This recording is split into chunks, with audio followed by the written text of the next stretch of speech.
오늘은 진정한 회개에 대한 주제를 다루려고 합니다.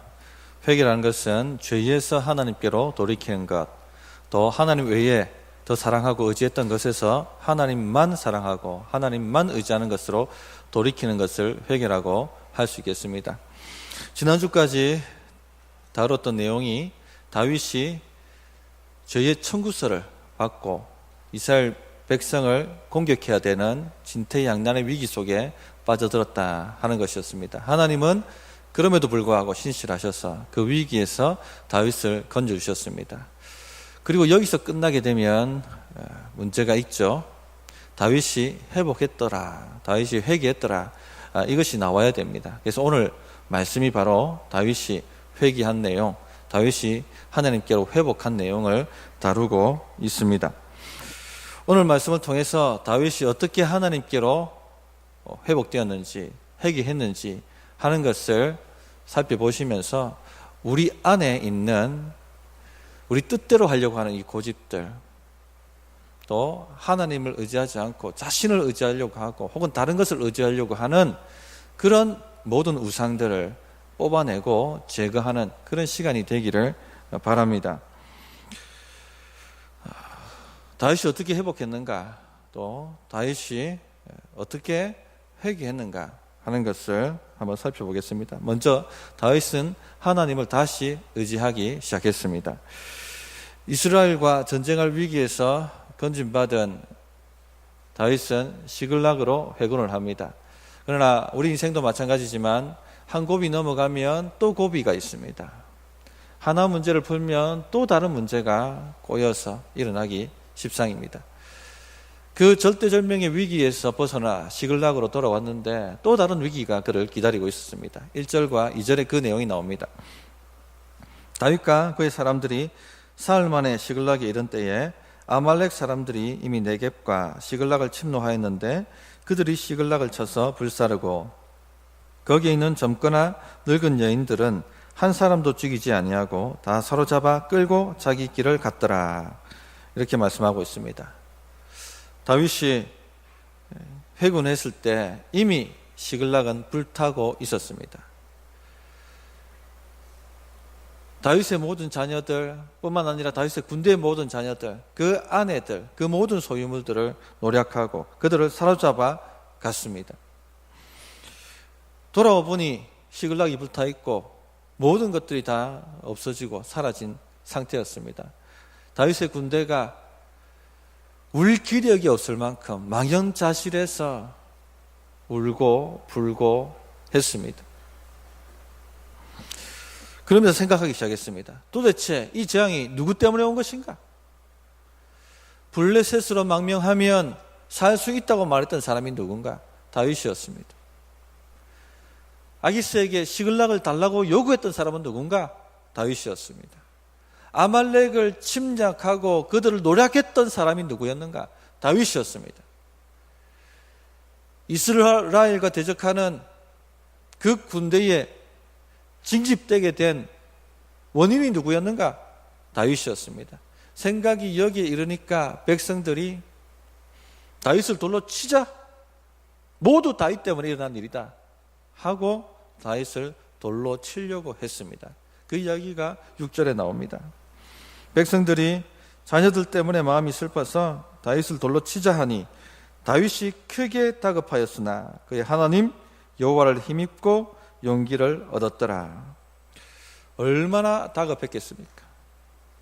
우리 인생에도 이와 비슷한 다급한 일들이 일어납니다. 평생 한두 번 이런 일을 경험하지 않습니까? 문제가 터지는데 막 사정없이 터집니다. 여기 터지고 저기 터지고 여기 꼬이고 저기 꼬이고 거의 죽었다고 생각될 만큼, 이제 가망이 없다고 생각될 만큼 큰 문제 앞에서 다급합니다. 지금까지 도움이 되었던 모든 것들은 도움이 되지 않고 그런 날이 옵니다. 그래서 에베소서 6장 13절에 그런 날을 악한 날이라 이렇게 얘기를 하셨죠. 악한 날에 너희가 능히 서기 위하여 전신갑주를 입으라 이렇게 권면을 하셨습니다. 그런데 오늘 우리가 6절 말씀 다시 보시면은 중요한 부분이 나옵니다. 이런 다급한 속에서도 다윗이 크게 다급하였으나 그의 하나님 여호와를 힘입고 용기를 얻었더라. 이렇게 말씀하고 있습니다. 이것이 바로 다윗이 진실로 회개했다는 증거입니다. 또 이것이 사울과 다윗의 결정적인 차이를 말하는 말씀이기도 합니다. 그 당시 그 시점에 사울도 굉장히 다급했고 다윗도 굉장히 다급했습니다. 사울도 죄의 청구서를 받아들였죠. 어마어마한 죄의 청구서를 받아들였습니다. 자신을 치려고 오는 블레셋 대군, 작정하고 덤비는 저 대군 앞에 마음에 두려움이 임하고 간담이 녹아내렸다고 얘기하고 있습니다. 절망이구나. 이제 여기서 내가 죽는구나. 음식을 먹을 기력도 없고 일어나 싸울 기력도 없을 만큼 패닉 상태에 그는 빠져들었었습니다. 다윗도 마찬가지였습니다. 다급하기는. 다윗도 죄의 청구서를 받아들었습니다. 이스라엘 치는데 선봉에 서야 될 절대절명의 위기였습니다. 하나님의 신실하심 때문에 가까스로 그 위기를 피했지만, 그러나 고향에 돌아왔지만, 집에 돌아왔지만 그를 기다리는 것은 사랑하는 아내와 자녀들이 아니었습니다. 불타오르고 있는 시글락 성이었습니다. 아무것도 남긴 것이 없이 모두 다 노략해버린, 텅텅 비어버린 집이었습니다.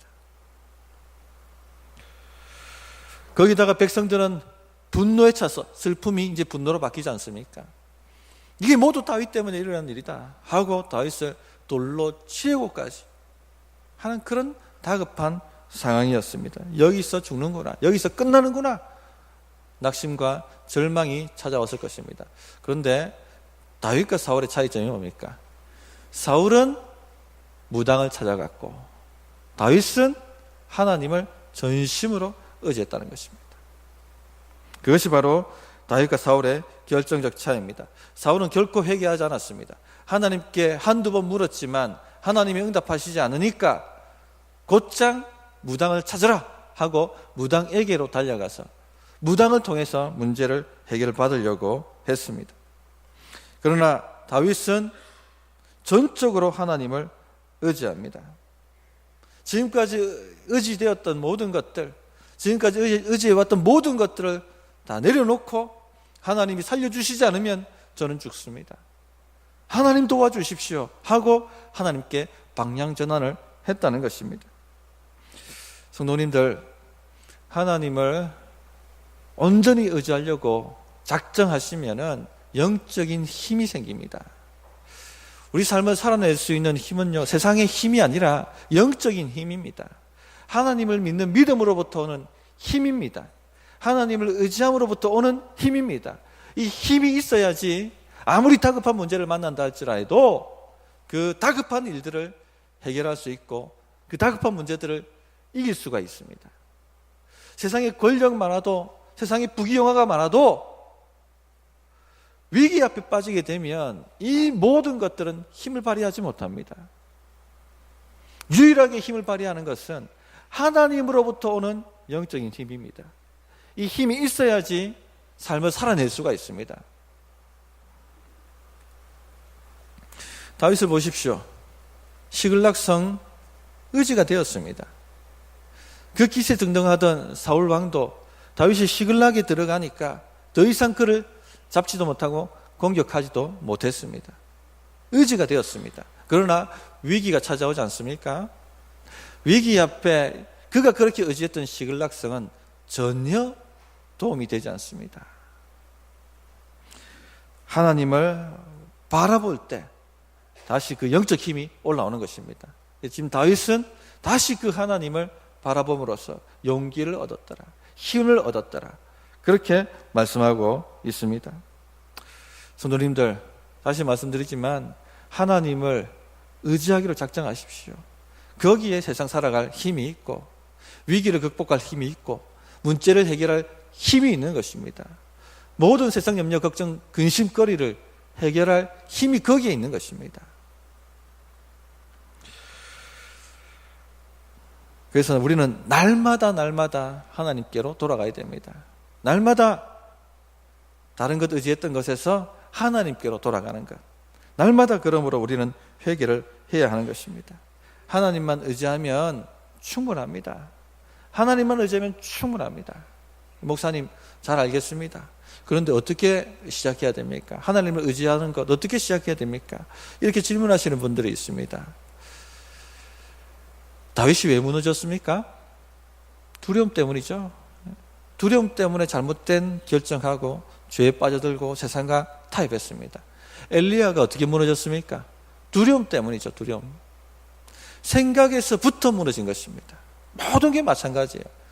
신앙생활의 모든 것이 다 생각에서부터 시작됩니다. 생각에서부터 죄짓고, 생각에서부터 타협하고, 생각에서부터 두려움에 사로잡혀 무너지는 것입니다. 그러므로 돌아가는 것도 생각부터 지켜내는 겁니다. 하나님이 누구신가? 하나님이 나를 위해서 무슨 일을 행하셨는가? 성경 전체는 이 두 가지 주제를 얘기하고 있는 것입니다. 하나님이 누구신가? 하나님은 그의 백성에게 무엇을 행하셨는가? 그겁니다. 그것을 붙잡는 것이 바로 말씀을 붙잡는다 하는 겁니다. 다시 우리 생각이 하나님의 말씀을 붙잡는 겁니다. 하나님은 누구신가? 하나님은 신실하시고 전능하시고, 하나님 나에게 무슨 일을 행하셨는가? 나를 기름 부으시고 나의 모든 숱한 위기 속에서 나를 건져내시고 또한 신실하셔서 반드시 그 약속하신 것을 이루시는 하나님이시다. 지금 상황이 엉망이 되어 있고 뒤죽박죽 되어 있고 내 힘으로 풀 수 없는 것 같아 보이지만 하나님은 이 모든 상황 속에서도 역사하시고 이 모든 것이 합력하여 선을 이루도록 하시는 분이시다. 이렇게 다시 생각을 주의 말씀으로 부여잡은 것입니다. 그러면은 우리 마음에 없던 능력이 올라옵니다. 영적인 힘이 우리 마음에 올라오는 것입니다. 시편 42편 5절에 내 영혼아 내가 어찌하여 낙심하며 어찌하여 내 속에서 불안해하는가? 너는 하나님께 소망을 두라. 그가 나타나 도우심으로 말미암아 내가 여전히 찬송하리로다. 너는 하나님께 소망을 두라. 다시 마음이 하나님을 붙드는 것입니다. 소망은 바라보는 겁니다. 다시 하나님이 누구신지, 나를 위해 무슨 일을 행하셨는지 하는 것을 바라보고 시작하는 것입니다. 그렇게 붙잡는 겁니다. 이것이 바로 하나님을 의지하는 것, 그것의 시작입니다. 우리 성도님들 매일 그렇게 하십시오. 매일 하나님 의지하는 것으로 돌이키시기 바랍니다. 생각부터 돌이키셔야 됩니다. 아멘이십니까? 둘째, 다윗은 하나님의 뜻을 묻습니다. 다윗이 하나님을 바라보고 힘을 얻고 용기를 얻었습니다. 그러나 여기서 끝나면은 진실된 회개가 아닙니다. 진정한 회개는 하나님의 뜻이 무엇인지를 구해야 합니다. 그리고 그 뜻에 자신을 순종시키고 자기 고집 내려놓고 자기 방법 내려놓고 하나님의 뜻이 무엇인지를 묻고 그 뜻에 자기를 맞추고 순종하는 것, 그것이 진실된 회개입니다. 다윗이 어떻게 합니까? 에봇을 가져오라고 얘기합니다. 이것이 다윗과 사울의 차이입니다. 사울은 하나님 의지하는 척했죠. 가짜 회개입니다. 하나님이 응답하시지 않으니까 어떻게 합니까? 하나님을 전적으로 의지하지 않죠. 하나님이 저를 도와주시지 않으면 저는 죽습니다 하고 하나님을 매달리지 않습니다. 괜찮습니다. 그러면 무당한테 가죠 하고 무당에게로 가버렸습니다. 그러나 다윗은 그렇게 하지 않습니다. 7절, 8절을 보시겠습니다. 다윗이 아히멜렉의 아들 제사장 아비아달에게 이르되 원하건대 에봇을 내게로 가져오라. 아비아달이 에봇을 다윗에게로 가져가매 다윗이 여호와께 묻자와 이르되 내가 이 군대를 추격하면 따라잡겠나이까 하니 여호와께서 그에게 대답하시되 그를 쫓아가라. 내가 반드시 따라잡고 도로 찾으리라. 다윗이 영적 침체기였던 23장 이후에는요, 에봇을 통해서 하나님의 뜻을 물었다는 얘기가 안 나와요. 26장 이후에는 하나님 이름 자체가 안 나옵니다. 영적 침체기죠. 그런데 드디어 30장이 오면 다윗이 회개하고 하나님께 돌이키니까 하나님이 나옵니다. 이름이 나오고 에봇이 나옵니다. 에봇을 내게로 가져와라. 하나님의 뜻을 묻겠다는 것입니다. 제사장 옷을 에봇이라고 합니다. 이 에봇에는 판결 흉패가 달려 있습니다. 그 판결 흉패 안에는 우림과 둠밈이라는 하나님의 뜻을 묻는 기구가 있어요. 제비 같은 것입니다. 예스인가 노인가 이렇게 하나님의 뜻을 물을 수가 있게 하나님이 하셨어요. 그래서 에봇을 가져오라 이 말 자체가 하나님의 뜻을 구한다는 겁니다. 하나님, 저희가 추격하면 따라잡을 수 있습니까? Yes. 지금 잃어버렸던 모든 것을 내가 도로 찾을 수 있습니까? Yes. 그러나 아직 손에 잡히는 것도 없고 눈에 보이는 것도 없습니다. 이 하나님의 말씀을 의지해서 다윗이 군대를 인솔합니다. 일어나라! 우리가 추격하면 따라잡을 수 있고 잃었던 모든 것을 도로 찾을 수가 있다. 그렇게 격려를 합니다. 근데 사실 다윗은 어떤 방향으로 가야 될지 모릅니다. 이 시글락을 누가 침공했는지도 그 당시는 모르는 거였습니다. 누가 다 노력했는지 어떤 방향으로 갔는지 전혀 그는 알지 못했습니다. 오직 하나님의 뜻에 의지해서 하나님이 추격하라고 하시니까 방향을 어림잡아서 믿음으로 전진하는 것입니다. 그때 애굽 소년 하나를 그 광야길에서 만나죠. 그냥 무시하고 바쁜데 지금 무시하고 지나갈 수 있는데 다윗의 마음에 감동이 오는 거예요. 떡을 주고 물을 주고 정신을 차리게 만듭니다. 누구에게 속했느냐 너는? 저는 아말렉 애굽 소년인데 아말렉 족속의 종이었습니다. 제가 병들매 주인이 저를 버렸습니다. 그리고 이 아말렉 군대가 시글락을 노략하고 불태웠습니다. 정보를 알려줍니다. 네가 우리 군대를 아말렉 군대로 인도할 수 있겠느냐? 인도한다고 얘기합니다. 이 넓은 광야에서 애굽 소년을 만난 것이 우연이겠습니까? 하나님이 길을 내신 것입니다. 우리가 하나님의 뜻을 물으면요, 하나님이 길을 내십니다. 안 물어서 문제죠. 자기 뜻대로 하려고 하니까 문제죠. 하나님의 뜻을 구하면 하나님이 길을 만드시는 겁니다. 길을 내시는 것입니다. 에봇으로 하나님 추격할까요 말까요 물을 때 눈에 보이는 것도 없고 방향도 모르고 손에 잡히는 것도 없었지만 그 뜻을 구하자마자 하나님이 애굽 소년을 예비해 두신 것입니다. 하나님께서 우리를 인도하실 때 전부를 다 보여주시지 않습니다. 하나 순종하면 하나가 열리고 그 다음이 열리고 그렇게 가는 겁니다. 결과가 어떻게 납니까? 16절부터 20절입니다. 우리 이 16절부터 20절은 같이 한번 읽겠습니다. 시작.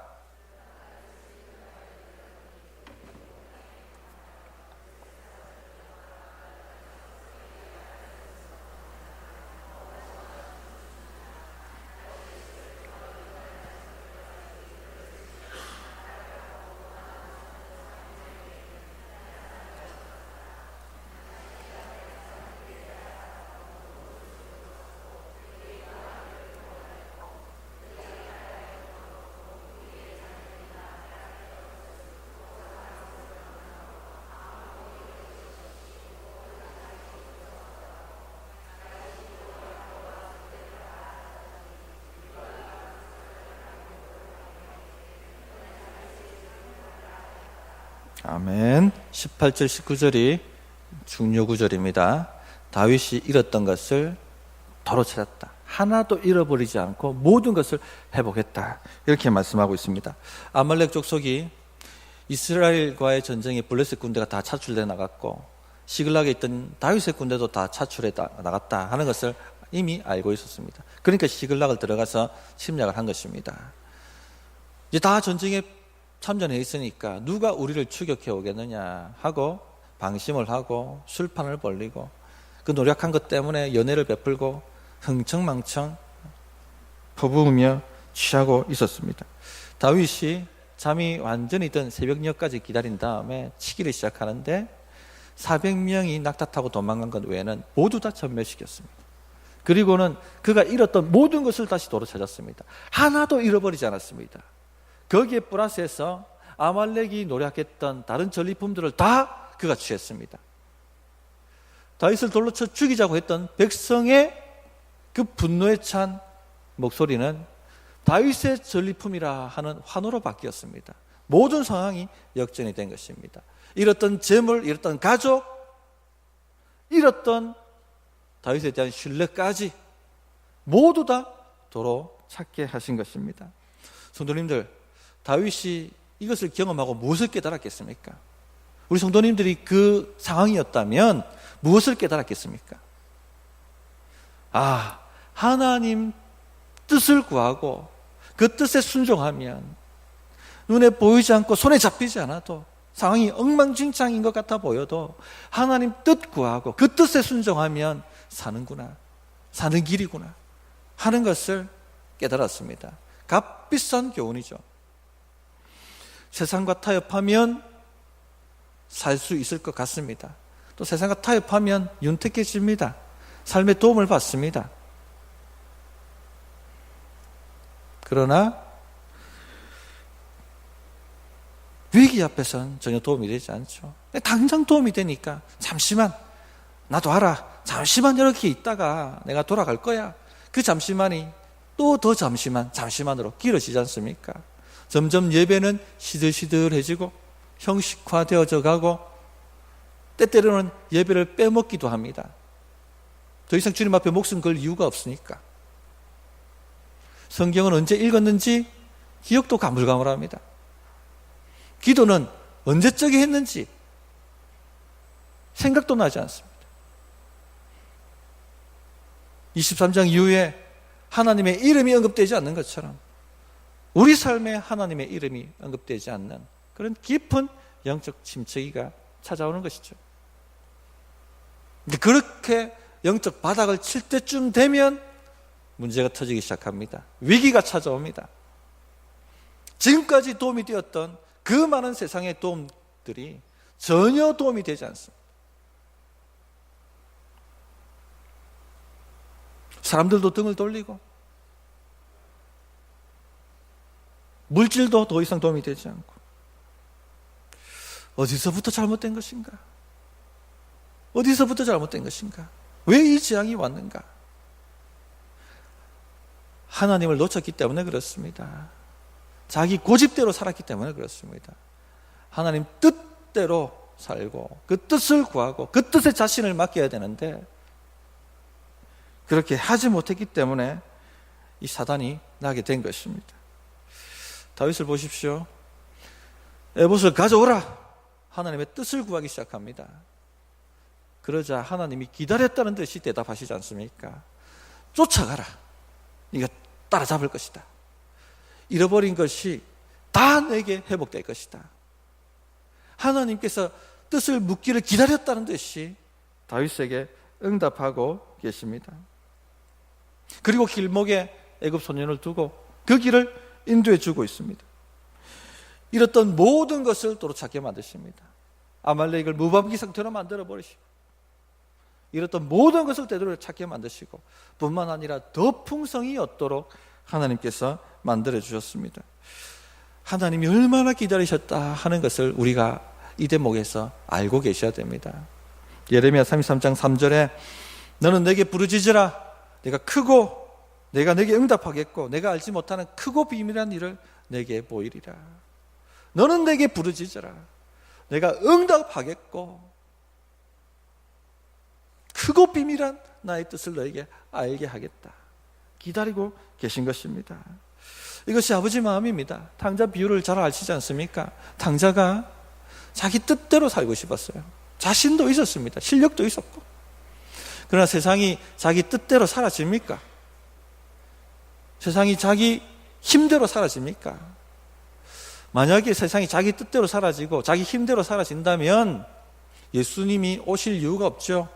크리스마스가 있을 이유가 없습니다.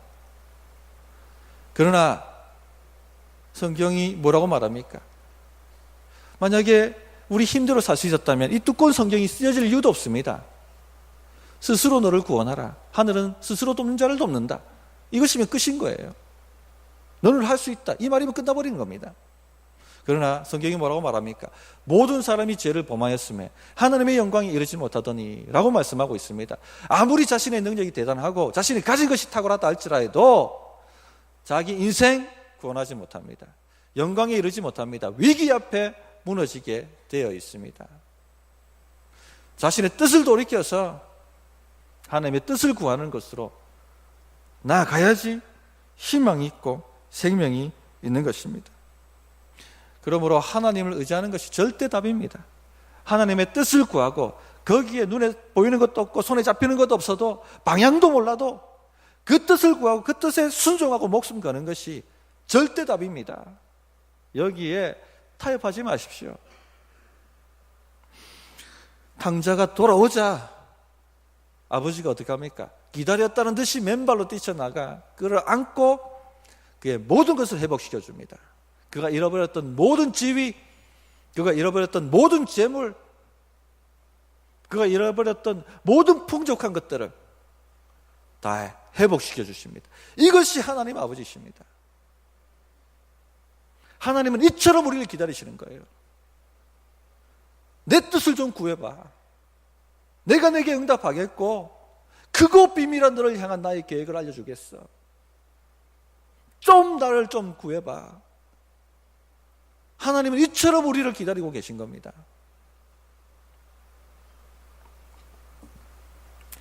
그러므로 성도님들, 날마다 하나님께로 돌아가십시오. 자기 고집에서 날마다 하나님의 뜻을 구하는 것으로 돌아가십시오. 그래서 회개는 날마다 하는 것입니다.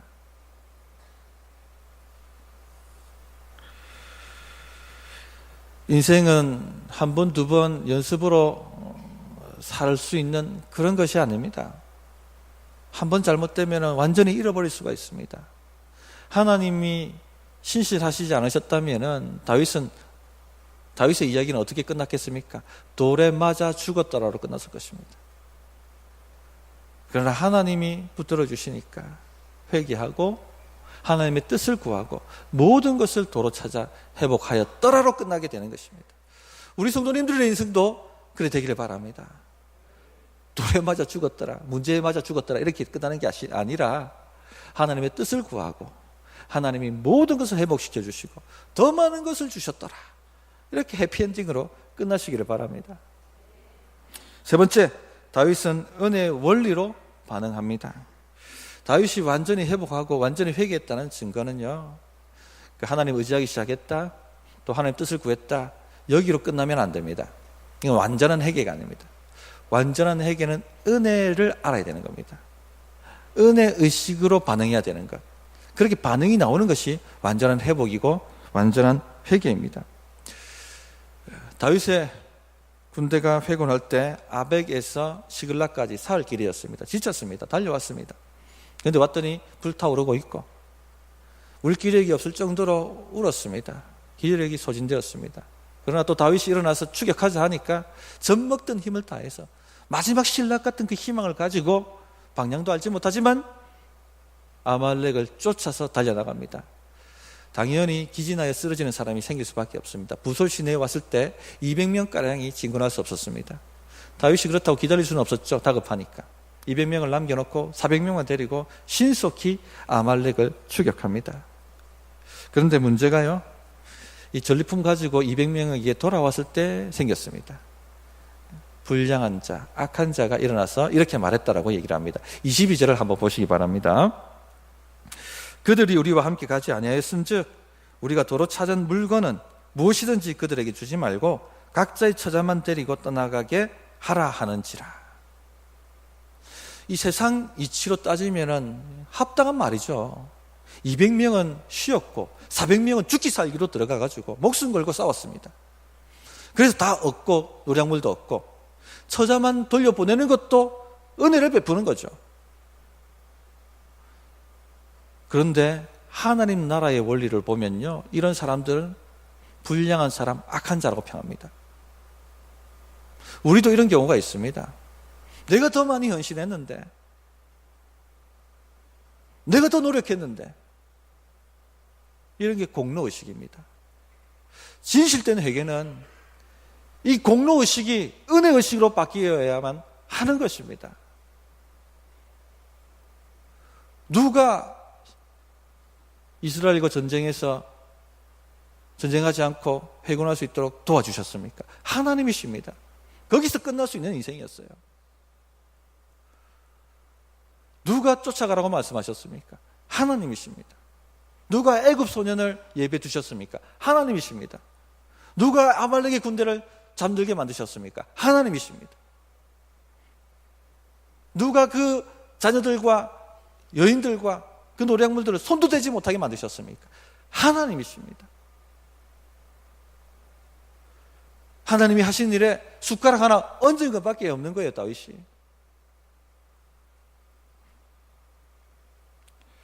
이 은혜를 모르면 말짱 도루묵입니다. 지금까지 해왔던 모든 것이 가짜일 뿐입니다. 하나님을 의지하기 시작했든지 뜻을 물었든지 말짱 도루묵이고 말짱 다 날아가 버리는 것입니다. 은혜의식까지, 은혜로 반응하는 것까지, 이 모든 것이 하나님의 은혜라는 것까지 아는 것까지 회개하셔야 됩니다. 그런데요, 교회 안에 보면 하나님을 의지하기 시작하는 사람들이 있습니다. 하나님의 뜻을 구하는 사람도 있습니다. 그러나 하나님이 모든 것을 주셨다는 은혜의식까지 못 가는 사람들이 너무 많아요. 진실된 회개가 아니라는 얘기입니다. 내가 목숨 걸고 얻은 것인데, 내가 목숨 걸고 헌신했고, 내가 목숨 걸고 헌금했고, 그러니까 내가 더 많이 받아야지. 그러니까 내가 더 많이 누려야지. 이 공로의식에 회개하지 않으면 하나님의 뜻이 성취되지 않습니다. 다윗이 어떻게 반응합니까? 23절 보시면 다윗이 이르되 나의 형제들아 여호와께서 우리를 보호하시고 우리를 치러 온 그 군대를 우리 손에 넘기셨은즉 그가 우리에게 주신 것은 너희가 이같이 못하리라. 그리고 영원한 규례로 만들어버렸습니다. 남아있는 자든지 앞에서 헌신하고 취했던 자든지 모든 전리품은 함께 나눈다. 여기 보십시오. 다윗이 우리에게 주신 것을 얘기합니다. 앞에 나가서 목숨을 걸고 헌신했던 400명이든지 기력이 쇠진하여 남아있던 200명이든지 모두 우리라는 것입니다. 공로의식이 있으면 내가가 나옵니다. 내가 더 많이 헌신했고 내가 목숨 걸고 취했고 그러니까 나눠줄 수 없습니다. 그러나 은혜의식에 사로잡히면요, 저렇게 열심히 일했던 400명도 저렇게 남아있던 200명도 모두 우린 거예요, 우리. 성도님들, 교회 안에는 앞장서서 헌신하는 사람도 있고 또 어린아이처럼 젖만 먹는 사람들도 있습니다. 그러나 우리는 모두 하나입니다. 우리입니다, 우리. 내가 더 많이 헌신했으니까 더 많이 누려야 되고 더 하나님께 대우받아야 되고 교회도 나를 더 많이 대우해줘야 되고, 그런 것이 교회 안에 삭트게 되면 교회는 하나님의 뜻이 성취되지 않습니다. 여기까지 회개하셔야 되는 거예요. 다윗이 이 은혜의식에 반응하니까, 그리고는 그 유다 장로들, 그 유다 지방 사람들에게까지 그 노략물들을 나누어 줍니다. 나중에 이것이 다윗이 왕이 되는 발판이 됩니다. 우리가 은혜의식까지 회개할 때 하나님의 뜻이 성취됩니다. 오늘 세 가지 말씀드렸습니다. 첫째, 하나님이 누구신지, 하나님이 우리에게 무엇을 행하셨는지 하는 생각들, 하나님이 행하신 기억들 다시 되짚으시면서 하나님을 의지하기 시작하시기 바랍니다. 매일 하십시오. 둘째, 하나님의 뜻을 구하는 인생 되십시오. 자기 고집대로 가지 마십시오. 아무리 다급해도 잠잠히 하나님의 뜻을 구하는, 그리고 그 뜻에 순종하는 그런 삶을 사시기 바랍니다. 여기까지 가시는 분들은 많지만 세 번째 단계까지 가셔야 됩니다. 이게 완전한 회개고 하나님이 완전히 살려주시는 역사가 나타납니다. 은혜의식에 사로잡히십시오. 우리에게 주신 모든 것이 하나님의 은혜입니다. 하나님이 주신 것입니다. 그리고 우리 의식을 가지시기 바랍니다. 아멘이십니까? 오늘 어떻게 응답해야 될지 1분간 기도하는 시간 가지겠습니다.